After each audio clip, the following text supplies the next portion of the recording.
जय हिंद दोस्तों, वंदे मातरम। एक बार फिर से आईएमएफ ने पाकिस्तान को भीख दे दी है, जो उसको नहीं देनी चाहिए थी, लेकिन फिर भी उसने भीख दे दी है। न जाने कौन सा जैक इस पाकिस्तान ने लगाया, न जाने कौन सी मजबूरी आईएमएफ की थी जो उन्होंने पाकिस्तान को ये भीख दे दी। कोई वीडियो वगैरह है या कोई तस्वीर संभाल के रखी है पाकिस्तान ने आईएमएफ की, जो पाकिस्तान ने भीख मांगी और भिखमंगों को भीख मिल गई, और वो भी छोटी मोटी नहीं। जी हाँ, $1 बिलियन की भीख मिली है और 1.4 बिलियन का एक नया लोन रेजिलियंस भी मिला है एंड सस्टेनेबिलिटी फैसिलिटी के नाम पर। लेकिन ये पैसा जाएगा कहाँ?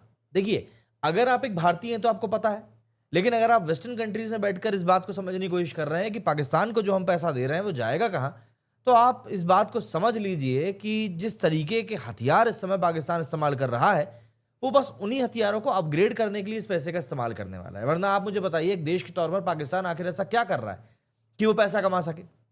भाई, एक्सपोर्ट के नाम पर ये लोग कुछ कर नहीं पा रहे हैं, टैक्स के नाम पर इनके देश में कोई टैक्स भरता नहीं है, तो इनके पास पैसा आता है इसी तरह की भीख से, और भीख से ही ये देश चल रहा है। और यही कारण है कि इनके यहाँ के मर्द आज की तारीख में भी कुर्ता पजामा ही पहनकर घूमते रहते हैं।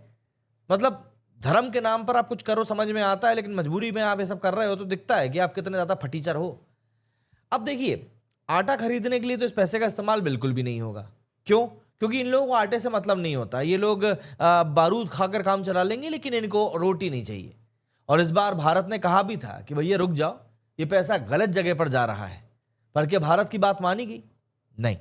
लेकिन इसके साथ ही हमारे देश में कई सारे लोगों ने इस बारे में सवाल उठाया कि यार, भारत ने आखिर उस वोटिंग से खुद को अलग क्यों कर लिया, उसके अगेंस्ट वोट क्यों नहीं किया? तो ये जितने भी लोग भारत में बैठे हुए हैं जिनको थोड़ा सा अल्प ज्ञान है, उनको भी इस वीडियो में उनके सवाल का जवाब मिल जाएगा। तो जरा पूरा वीडियो ध्यान से देखिएगा। सबसे पहले तो बात करते हैं लोन ड्रामा जो भी कुछ हुआ है उसके बारे में। दरअसल आईएमएफ ने पाकिस्तान को 2 लोन्स अप्रूव किए हैं। पहला है $1 बिलियन का, जिसमें करीब 250 मिलियन तुरंत मिल जाएंगे, बाकी किश्तों में दिए जाएंगे। और दूसरा है $1.4 बिलियन का। ये एक रेजिलियंस और सस्टेनेबिलिटी फैसिलिटी के नाम पर दिया गया है। मतलब फ्लड मैनेजमेंट हो गया, क्लाइमेट चेंज हो गया, सस्टेनेबिलिटी हो गया, ब्ला ब्ला ब्ला ब्ला ब्ला। दरअसल लोन की दिक्कत नहीं है, लोन दिए जाने की टाइमिंग के ऊपर दिक्कत है। वैसे तो पाकिस्तान नाक रगड़ता रह जाता है, लेकिन इसको लोन देता नहीं है। 10 तरह की बातें इससे करी जाती हैं, पर लोन नहीं दिया जाता। और यहां पर पाकिस्तान की तरफ से एक ट्वीट किया गया कि भैया जरूरत है, और देखिए खट से पैसा आ गया। और इसीलिए ये बात करी जा रही है कि क्या पाकिस्तान को प्रोवोक किया जा रहा है कि वो भारत के खिलाफ इसी तरह से हमला करे? क्या इसी कारण से इनका लोन भी इतनी तुरंत अप्रूव हो गया, बिना किसी गारंटी के, बिना किसी कागज के? क्योंकि पहले तो अप्रूव होता नहीं था। तो इसीलिए सवाल उठ रहा है कि भैया क्या कोई पीछे से उंगली कर रहा है क्या पाकिस्तान को कि तो ये तुम चलो, हम तुम्हारे साथ हैं। 2022 के फ्लड्स आपको याद होंगे, उसके नाम पे भी ये पैसा दिया जा रहा है, मतलब 2022 के। लेकिन सवाल ये है कि क्या ये पैसा सच में वहीं पर जाएगा जहां पर पाकिस्तान को बोला गया ले जाने के लिए, या फिर वही पुराना खेल, आर्मी के हाथों में जाएगा और वहां से फिर उनके हुक्मरानों के हाथों में जाकर उनके घर का पैसा हो जाएगा? पाकिस्तान के पीएम शहबाज शरीफ खुद बोल चुके हैं कि 2022 में 75 साल से हम भीख का कटोरा लेकर घूम रहे हैं। जनाब, तो कब तक आखिरी कटोरा आप अपने हाथ में लेकर बैठने वाले हैं, ये भी बता दीजिए। कभी तो अपने पैरों पे खड़े होकर कुछ करना सीख लो। कब तक भिखमंगों की तरह यूं ही करते रहोगे? और ये पहली बार नहीं है। पाकिस्तान पिछले 35 सालों में 28 बार आईएमएफ से भीख की चवन्नी ले चुका है, और हर बार क्या होता है, पैसा लेते हैं, रिफॉर्म्स का ड्रामा करते हैं और फिर सब भूल जाते हैं। मतलब आप वापसी की किस्त का ब्याज तो छोड़ो, मूल पैसा भी नहीं चुका पाता ये देश। और अब ये टू बिग टू फेल बन चुका है, क्योंकि दुनिया को लगता है कि अगर पाकिस्तान डूबा तो रिफ्यूजी क्राइसिस आएगा, न्यूक्लियर थ्रेट पैदा हो जाएगा, रेडिकलाइजेशन होगा, सब कुछ बढ़ेगा। इसलिए अब इस कुत्ते को पालना जरूरी हो चुका है, जिसका नाम है पाकिस्तान।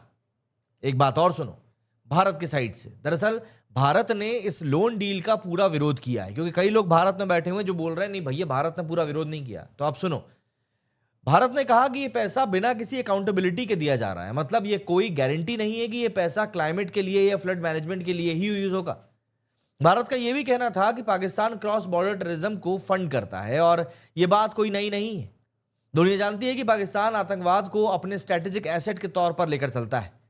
लेकिन यहां पर ट्विस्ट है, आईएमएफ मीटिंग में भारत ने नो में वोट नहीं किया और एब्सटेन किया, और इसी चक्कर में सोशल मीडिया पर लोग इस बात को चिल्लाने लगे कि अरे भारत ने नो क्यों नहीं कहा।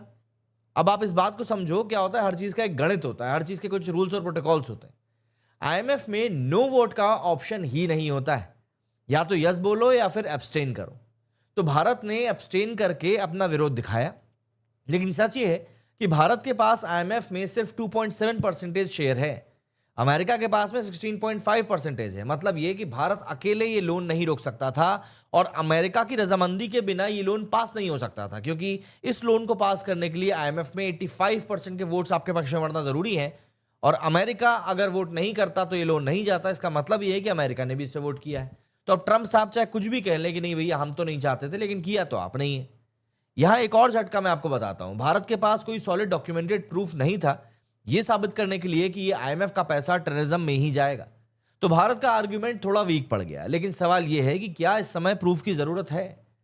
पाकिस्तान का ट्रैक रिकॉर्ड ही काफी है। 28 बार लोन लिया है, 24 बार रिफॉर्म्स में फेल हुआ है और अब ये एफएटीएफ की ग्रे लिस्ट में भी है।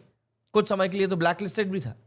और दुनिया इसे सीरियसली अभी भी क्यों ले रही है, ये बात सीरियसली सोचने वाली है। पाकिस्तान की लेकिन असली प्रॉब्लम क्या है? आप इस बात को समझिए कि ये लोन का पैसा कहां जाएगा, आटा खरीदने के लिए या फिर गोला बारूद खरीदने के लिए? पाकिस्तान की आर्मी तो अब भी यही बोल रही है कि भैया हमें हथियार चाहिए, हमें गोला बारूद चाहिए, लेकिन वहां के लोग यही बोल रहे हैं कि भाई हमें तो रोटी चाहिए। ये देश के अंदर का सच है। करप्शन, मिसमैनेजमेंट और आर्मी का हर एक चीज में दखल कहीं ना कहीं पाकिस्तान को बर्बादी की कगार पर ले आके खड़ा कर चुका है। जिस तरीके से हम लोग आप इस बात को लिटरली सुनकर हैरान होंगे कि पाकिस्तान की आर्मी ना सिर्फ बॉर्डर पे लड़ती है बल्कि बिजनेस भी बदस्तूर करती है। आटा बेचती है, साबुन बेचती है, तेल बेचती है। और ये आर्मी आप देखकर यही सोचेंगे कि ये आर्मी वाले हैं या किराने की दुकान चलाने वाले। और ऊपर से ये लोग लंदन में फ्लैट्स खरीदते हैं, प्रॉपर्टीज में इन्वेस्ट करते हैं, जबकि वहां के स्कूल्स, हॉस्पिटल, सड़क पाकिस्तान के पूरी तरीके से घटिया स्थिति में। वहां के लोग बेरोजगारी, गरीबी, भुखमरी, बीमारी से हर तरीके से जूझ रहे हैं। और ये लोग सोशल मीडिया पे मीम्स शेयर कर करके सोचते हैं कि भैया हम तो दुनिया की सबसे बेहतरीन कंट्री हैं, हैप्पीनेस इंडेक्स में सबसे ऊपर है। अरे तुम हैप्पीनेस इंडेक्स में ऊपर ही इसलिए हो कि तुम्हारा एक दिन भी अगर बिना किसी परेशानी के कट जाता है तो तुमको लगता है कि हाँ चलो भैया आज बच गए। पाकिस्तान के डिफेंस मिनिस्टर तक ट्विटर पर मीम्स पोस्ट कर रहे हैं और सोचते हैं कि ये सोशल मीडिया वॉर वो जीत लेंगे तो सब कुछ बढ़िया हो जाएगा।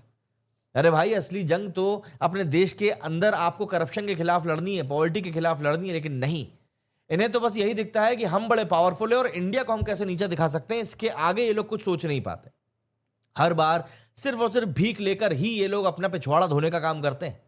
हर बार लोन लेकर ही ये लोग अपना अगले दिन चड्डी का इस्तेमाल कर, चड्डी की व्यवस्था कर पाते हैं, और वो भी अपनी अगली पीढ़ी के से अगली पीढ़ी पे कर्जा डालकर।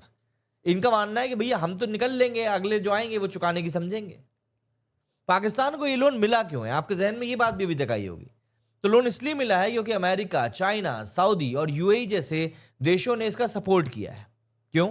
क्योंकि इन्हें लगता है कि अगर पाकिस्तान की इकोनॉमी गई तो रिफ्यूज क्राइसिस आएगा, रेडिकलाइजेशन आएगा और न्यूक्लियर थ्रेट तो सबसे बड़ी बात है ही।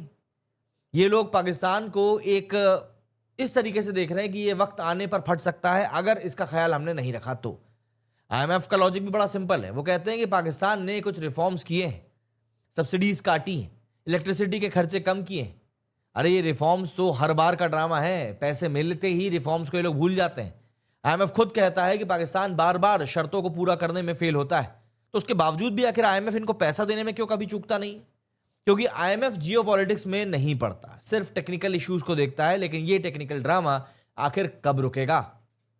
ये पाकिस्तान का असली सच है जो पाकिस्तान खुद ही नहीं मानता है। पाकिस्तान को भीख मिलती रहेगी जब तक ये अपनी सोच नहीं बदलेगा।